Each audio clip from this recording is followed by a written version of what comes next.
Recording by Marla Diane. Dracula by Bram Stoker. Chapter 9. Letter. Mina Harker to Lucy Westenra. Budapest, 24 August. My dearest Lucy, I know you will be anxious to hear all that has happened since we parted at the railway station at Whitby. Well, my dear, I got to Hull all right and caught the boat to Hamburg, and then the train on here. I feel that I can hardly recall anything of the journey, except that I knew I was coming to Jonathan, and that as I should have to do some nursing, I had better get all the sleep I could. I found my dear one, oh, so thin and pale and weak-looking. All the resolution has gone out of his dear eyes, and that quiet dignity which I told you was in his face has vanished. He is only a wreck of himself, and he does not remember anything that has happened to him for a long time past. At least he wants me to believe so, and I shall never ask. He has had some terrible shock, and I fear it might tax his poor brain if he were to try to recall it.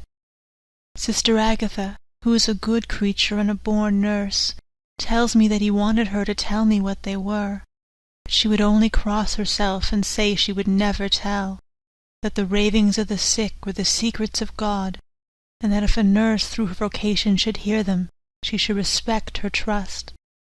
She is a sweet, good soul, and the next day, when she saw I was troubled, she opened up the subject my poor dear raved about, added, I can tell you this much, my dear, that it was not about anything which he has done wrong himself, and you, as his wife-to-be, have no cause to be concerned. He has not forgotten you, or what he owes to you. His fear was of great and terrible things which no mortal can treat of.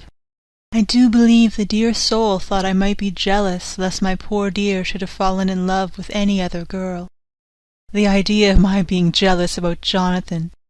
And yet, my dear, let me whisper, I felt a thrill of joy through me when I knew that no other woman was cause for trouble. I am now sitting by his bedside, where I can see his face while he sleeps. He is waking. When he woke, he asked me for his coat, as he wanted to get me something from the pocket. I asked Sister Agatha, and she brought all his things. I saw amongst them was his notebook. I was going to ask him to let me look at it, for I knew that I might find some clue to his trouble, but I suppose he must have seen my wish in my eyes, for he sent me over to the window, saying he wanted to be quite alone for a moment.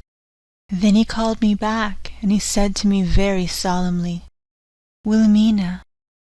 I knew then that he was in deadly earnest, for he has never called me by that name since he asked me to marry him. You know, dear, my ideas of the trust between husband and wife. There should be no secret, no concealment. I have had a great shock, and when I try to think of what it is, I feel my head spin round, and I do not know if it was real or the dreaming of the madman. You know I had brain fever, and that is to be mad. The secret is here, and I do not want to know it. I want to take up my life here, with our marriage. For, my dear, we had decided to be married as soon as the formalities are complete. Are you willing, Wilhelmina, to share my ignorance? Here is the book. Take it and keep it.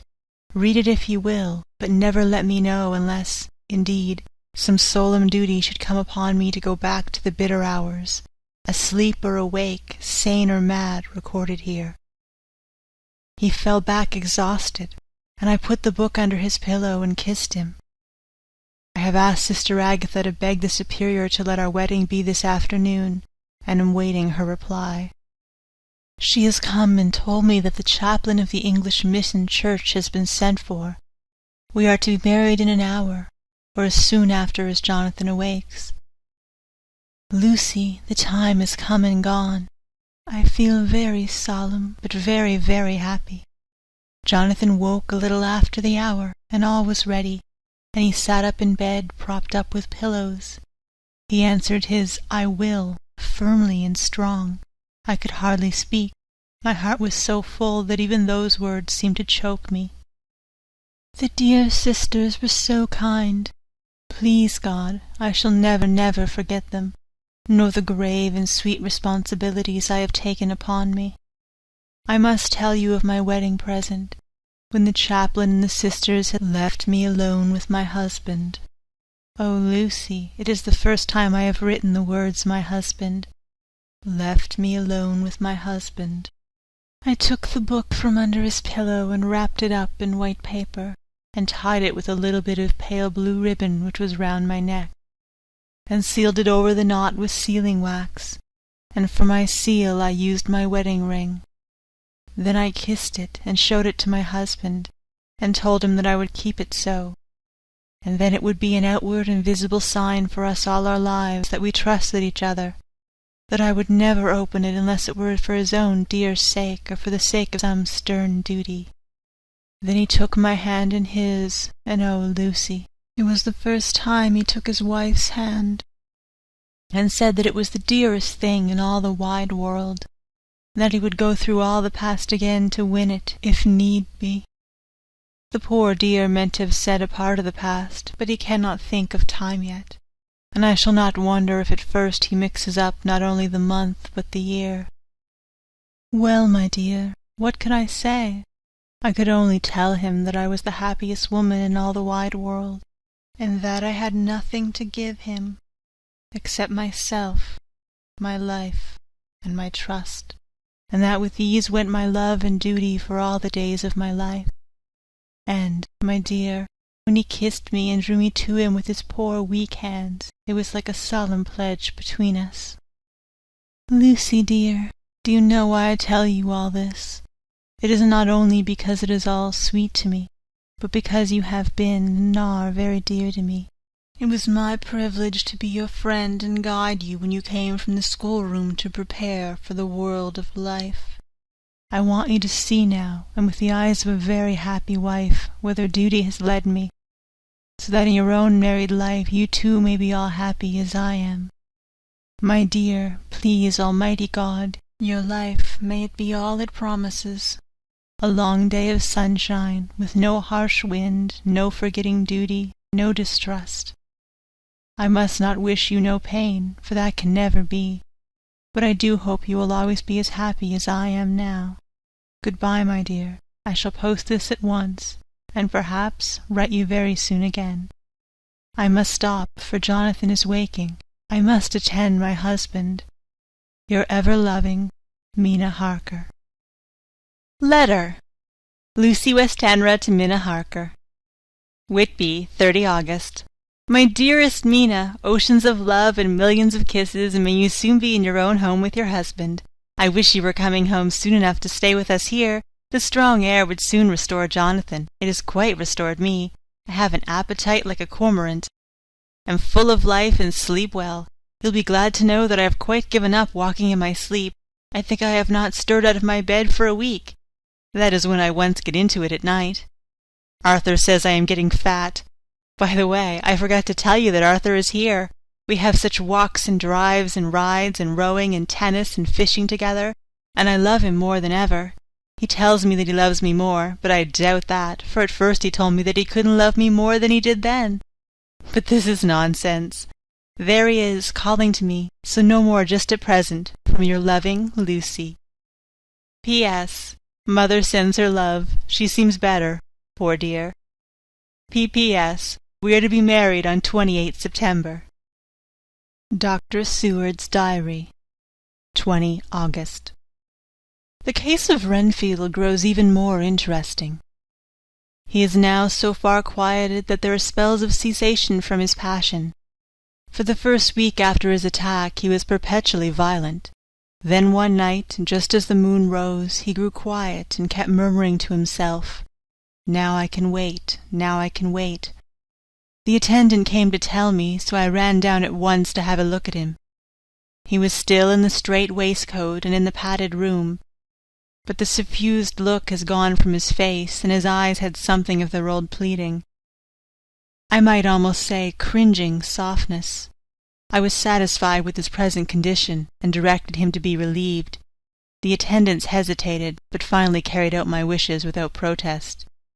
It was a strange thing that the patient had humour enough to see their distress, for, coming close to me, he said in a whisper, all the while looking furtively at them, "They think I could hurt you. Fancy me hurting you. The fools!"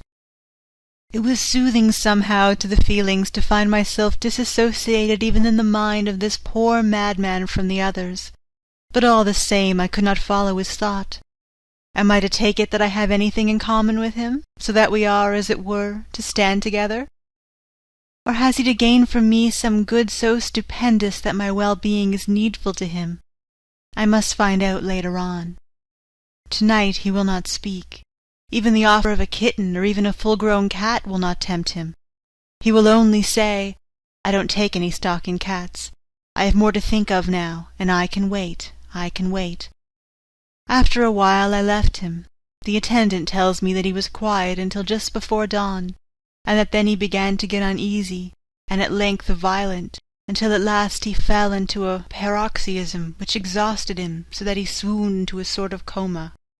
3 nights has the same thing happened, violent all day, then quiet from moonrise to sunrise. I wish I could get some clue to the cause. It would almost seem as if there was some influence which came and went. Happy thought. We shall tonight play sane wits against mad ones. He escaped before without our help. Tonight he shall escape with it. We shall give him a chance and have the men ready to follow in case they are required. 23rd August. The expected always happens. How well Disraeli knew life! Our bird, when he found the cage open, would not fly, so all our subtle arrangements were for naught. At any rate, we have proved one thing, that the spells of quietness last a reasonable time. We shall in future be able to ease his bonds for a few hours each day. I have given orders to the night attendant merely to shut him in the padded room when once he is quiet, until the hour before sunrise. The poor soul's body will enjoy the relief even if his mind cannot appreciate it. Hark! The unexpected again! I am called. Patient has once more escaped. Later. Another night adventure. Renfield artfully waited until the attendant was entering the room to inspect. Then he dashed out past him and flew down the passage. I sent word for the attendants to follow. Again he went into the grounds of the deserted house, and we found him in the same place, pressed against the old chapel door. When he saw me he became furious, and had not the attendant seized him in time he would have tried to kill me. As we were holding him, a strange thing happened. He suddenly redoubled his efforts, and then as suddenly grew calm. I looked round instinctively, but could see nothing.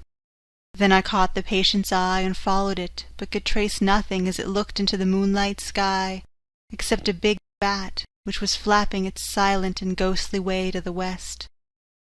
Bats usually wheel about, but this one seemed to go straight on, as if it knew where it was bound for, or had some intention of its own. The patient grew calmer every instant, and presently said, "You needn't tie me. I shall go quietly." Without trouble we came back to the house. I feel that there is something ominous in his calm, and shall not forget this night. Lucy Westenra's Diary. Hillingham, 24 August. I must imitate Mina and keep writing things down. Then we can have long talks when we do meet. I wonder when it will be. I wish she were with me again, for I feel so unhappy. Last night I seemed to be dreaming again, just as I was at Whitby. Perhaps it is the change of air, or getting home again. It is all dark and horrid to me, for I can remember nothing. But I am full of vague fear, and I feel so weak and worn out. When Arthur came to lunch he looked quite grieved when he saw me, and I hadn't the spirit to try to be cheerful. I wonder if I could sleep in Mother's room tonight. I shall make an excuse to try. 25 August. Another bad night. Mother did not seem to take to my proposal. She seems not too well herself, and doubtless she fears to worry me. I tried to keep awake, and succeeded for a while, but when the clock struck 12 it waked me from a doze, so I must have been falling asleep. There was a sort of scratching or flapping at the window, but I did not mind it, and as I remember no more, I suppose I must have fallen asleep. More bad dreams. I wish I could remember them. This morning I am horribly weak. My face is ghastly pale, and my throat pains me. It must be something wrong with my lungs, for I don't seem to be getting air enough. I shall try to cheer up when Arthur comes, or else I know he will be miserable to see me so. Letter. Arthur to Dr. Seward. Albemarle Hotel, 31 August. My dear Jack, I want you to do me a favor. Lucy is ill. That is, she has no special disease, but she looks awful and is getting worse every day. I have asked her if there is any cause. I did not dare to ask her mother, for to disturb the poor lady's mind about her daughter in her present state of health would be fatal. Mrs. Westenra has confided to me that her doom is spoken, disease of the heart, though poor Lucy does not know it yet. I am sure that there is something preying on my dear girl's mind. I am almost distracted when I think of her. To look at her gives me a pang. I told her I should ask you to see her, and though she demurred at first, I know why, old fellow, she finally consented. It'll be a painful task for you, I know, old friend, but it is for her sake, and I must not hesitate to ask, or you to act. You are to come at lunch at Hilling tomorrow, 2 o'clock, so as not to arouse any suspicion in Mrs. Westenra, and after lunch Lucy will take an opportunity of being alone with you. I am filled with anxiety, and I want to consult with you alone as soon as I can after you have seen her. Do not fail. Arthur. Telegram. Arthur Holmwood to Seward. 1 September. Am summoned to see my father, who is worse. Am writing. Write me fully by tonight's post to Ring. Wire me if necessary. Letter. From Dr. Seward to Arthur Holmwood. 2 September. My dear old fellow, with regard to Miss Westenra's health, I hasten to let you know at once that in my opinion there is not any functional disturbance or any malady that I know of. At the same time, I am not by any means satisfied with her appearance. She is woefully different from what she was when I saw her last. Of course, you must bear in mind that I have not had the full opportunity of examination such as I should wish. Our very friendship makes a little difficulty which not even medicinal science or custom can bridge over. I had better tell you exactly what happened, leaving you to draw, in a measure, your own conclusions. I shall then say what I have done and propose doing. I found Miss Westenra in seemingly gay spirits. Her mother was present, and in a few seconds I made up my mind that she was trying all she knew to mislead her mother and prevent her from being anxious. I have no doubt she guesses, if she does not know, what need of caution there is. We lunched alone, and as we all exerted ourselves to be cheerful, we got, as some kind of reward for our labours, some real cheerfulness amongst us. Then Mrs. Westenra went to lie down, and Lucy was left with me. We went into her boudoir. Until we got there her gaiety remained, for the servants were coming and going. As soon as the door was closed, however, the mask fell from her face, and she sunk down into a chair with a great sigh, and hid her eyes with her hand. When I saw that her high spirits had failed, I at once took advantage of her reaction to make a diagnosis. She said to me very sweetly, "I cannot tell you how I loathe talking about myself." I reminded her that a doctor's confidence was sacred, but that you were grievously anxious about her. She caught on to my meaning at once, and settled that matter in a word. "Tell Arthur everything you choose. I do not care for myself, but for him, so I am quite free." I could easily see that she was somewhat bloodless, but I could not see the usual anemic signs, and by the chance I was able to test the actual quality of her blood. For an opening of the window, which was stiff, a cord gave way, and she cut her hand slightly with broken glass. It was a slight matter in itself, but it gave me an evident chance, and I secured a few drops of the blood and have analyzed them. The qualitative analysis gave a quite normal condition, and shows, I should infer, in itself a vigorous state of health. In other physical matters I was quite satisfied that there is no need for anxiety, but as there must be a cause somewhere, I have come to the conclusion that it must be something mental. She complains of difficulty breathing satisfactorily at times, and of heavy lethargic sleep, with dreams that frighten her, but regarding which she can remember nothing. She says that as a child she used to walk in her sleep, and that when in Whitby the habit came back, and that once she walked out in the night and went out to Eastcliff, where Miss Murray found her, but she assures me that of late that habit has not returned. I am in doubt, and so have done the best thing I know of. I have written to my old friend and master, Professor Van Helsing, of Amsterdam, who knows as much about obscure diseases as any one in the world, I have asked him to come over, and as you told me that all things were to be at your charge, I have mentioned to him who you are and your relation to Miss Westenra. This, my dear fellow, is in obedience to your wishes, for I am only too proud and happy to do anything I can for her. Van Helsing would, I know, do anything for me for a personal reason, so no matter on what ground he comes, we must accept his wishes. He is a seemingly arbitrary man. This is because he knows what he is talking about better than anyone else. He is a philosopher and a metaphysician, and one of the most advanced scientists of his day, and he has, I believe, an absolutely open mind. This, with an iron nerve, a temper of the ice brook, an indomitable resolution, self-command, and toleration, exalted from virtues to blessings, and the kindliest and truest heart that beats. These from his equipment for the noble work that he is doing for mankind, work both in theory and practice, for his views are as wide as his all-embracing sympathy. I tell you these facts that you may know why I have such confidence in him. I have asked him to come at once. I shall see Miss Westenra tomorrow again. She is to meet me at the stores, so that I may not alarm her mother by too early a repetition of my call. Yours, always, John Seward. Letter. Abraham Van Helsing, M.D., D.Ph., D.Lit., etc., etc., to Dr. Seward. 2 September. My good friend, when I received your letter I am already coming to you. By good fortune I can leave just as once, without wrong to any of those who have trusted me. Were fortune other, then it were bad for those who have trusted, for I come to my friend when he call me to aid those he holds dear. Tell your friend that when time you sucked from my wound so swiftly the poison of the gangrene from that knife that our other friend, too nervous, let slip, you did more for him when he wants my aids, and you call for them, than all his great fortune could do. But it is pleasure added to do for him, your friend, it is you that I come. Have near at hand, and please it so arrange that we see the young lady not too late on tomorrow, for it is likely that I may have to return here that night. But if need be I shall come again in 3 days, and stay longer if it must. Till then, good-bye, my friend John. Van Helsing. Letter. Dr. Stewart to Honourable Arthur Holmwood. 3rd September.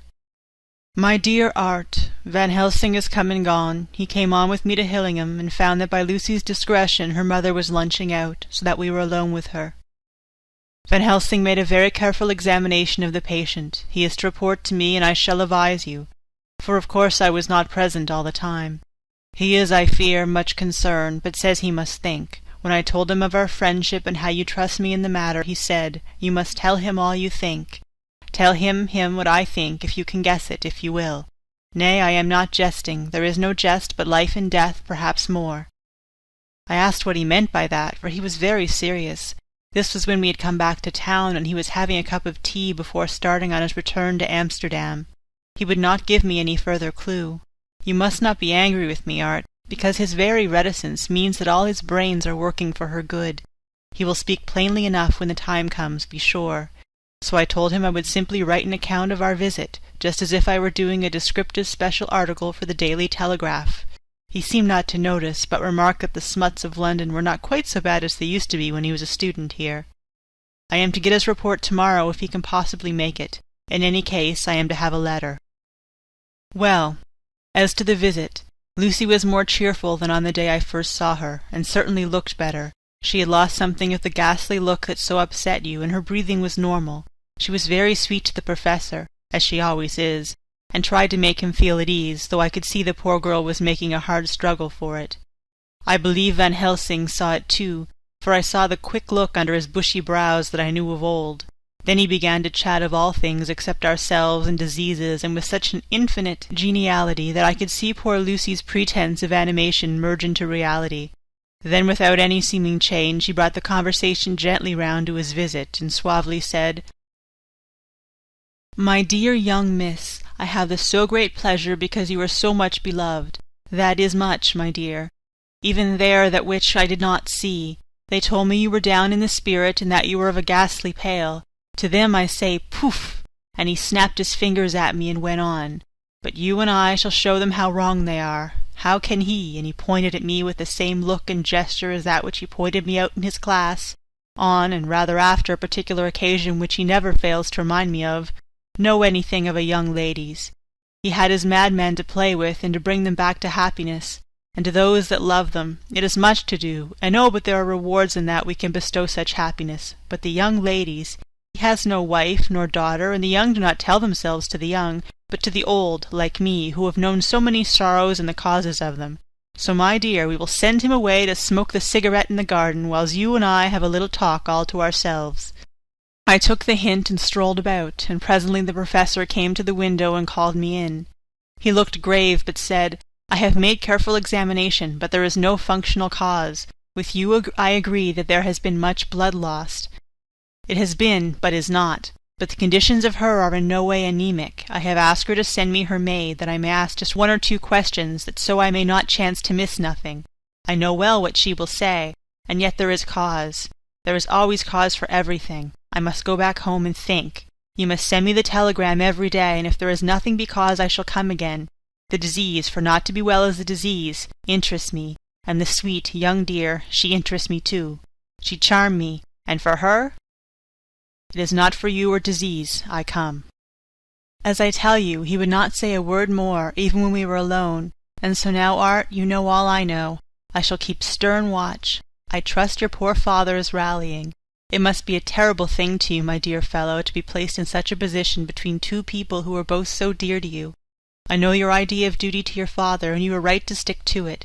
But if need be, I shall send you word to come at once to Lucy, so not be over-anxious unless you hear from me. Dr. Seward's Diary, 4 September. Zoophagus' patient still keeps up our interest in him. He had only 1 outburst, and that was yesterday at an unusual time. Just before the stroke of noon he began to grow restless. The attendant knew the symptoms and at once summoned aid. Fortunately the men came at a run, and were just in time, for at the stroke of noon he became so violent that it took all their strength to hold him. In about 5 minutes, however, he began to get more quiet, and finally sank into a sort of melancholy, in which state he has remained up to now. The attendant tells me that his screams while in the paroxysm were really appalling. I found my hands full when I got in, attending to some of the other patients who were frightened by him. Indeed, I can quite understand the effect, for the sounds disturbed even me, though I was some distance away. It is now after the dinner hour of the asylum, and as yet my patient sits in a corner brooding, with a dull, sullen, woe-begone look in his face, which seems rather to indicate than to show something directly. I cannot quite understand it. Later. Another change in my patient. At 5 o'clock I looked in on him and found him seemingly as happy and contented as he used to be. He was catching flies and eating them, and was keeping note of his capture by making nail marks on the edge of the door between the ridges of padding. When he saw me he came over and apologized for his bad conduct, and asked me in a very humble, cringing way to be led back to his own room, and to have his notebook again. I thought it well to humour him, so he is back in his room with the window open. He has the sugar of his tea spread out on the window-sill, and is reaping quite a harvest of flies. He is not now eating them, but putting them into a box as of old, and is already examining the corners of his room to find a spider. I tried to get him to talk about the past few days, for any clue to his thoughts would be of an immense help to me, but he would not rise. For a moment or 2 he looked very sad, and said in a sort of far-away voice, as though saying it rather to himself than to me, all over, all over. He has deserted me. No hope for me now unless I do it myself." Then suddenly, turning to me in a resolute way, he said, "Doctor, won't you be very good to me and let me have a little more sugar? I think it'd be very good for me." "And the flies?" I said. "Yes, the flies like it too, and I like the flies, therefore I like it." And there are people who know so little as to think that madmen do not argue. I procured him a double supply, and left him as happy as a man, I suppose, any in the world. I wish I could fathom his mind. Midnight. Another change in him. I have been to see Miss Westenra, whom I found much better, and has just returned, and was standing at our own gate looking at the sunset, when once more I heard him yelling. As his room is on the other side of the house, I could bear it better in the morning. It was a shock to me to turn from the wonderful smoky beauty of a sunset over London, with its lurid lights and inky shadows and all the marvellous tints that come on foul clouds even as on foul water, and to realize all the grim sternness of my own cold stone building, with its wealth of breathing misery, and my own desolate heart to endure it all. I reached him just as the sun was going down, and from his window saw the red disk sink. As it sank he became less and less frenzied, and just as it dipped he slid from the hands that held him, an inert mass on the floor. It is wonderful, however, with intellectual recuperative power lunatics have, for within a few minutes he stood up quite calmly and looked around him. I signalled to the attendants not to hold him, for I was anxious to see what he would do. He went straight over to the window and brushed out the crumbs of sugar. Then he took his fly-box and emptied it outside and threw away the box. Then he shut the window and, crossing over, sat down on his bed. All this surprised me, so I asked him, "Are you going to keep flies any more?" "No," said he. "I am sick of all that rubbish." He certainly is a wonderfully interesting study. I wish I could get some glimpse of his mind, or of the cause of his sudden passion. Stop. There may be a clue after all, if we can find why today his paroxysms came on at high noon and at sunset. Can it be that there is a malign influence of the sun at periods which affects certain natures, as at times the moon does others? We shall see. Telegram, Seward, London, to Van Helsing, Amsterdam. 4 September. Patient still better today. Telegram, Seward, London, to Van Helsing, Amsterdam. 5 September. Patient greatly improved. Good appetite, sleeps naturally, good spirits, colour coming back. Telegram, Seward, London, to Van Helsing, Amsterdam. 6 September. Terrible change for the worse. Come at once. Do not lose an hour. I hold over telegram to Holmwood till I've seen you. End of Chapter 9. Recorded by Marla Diane.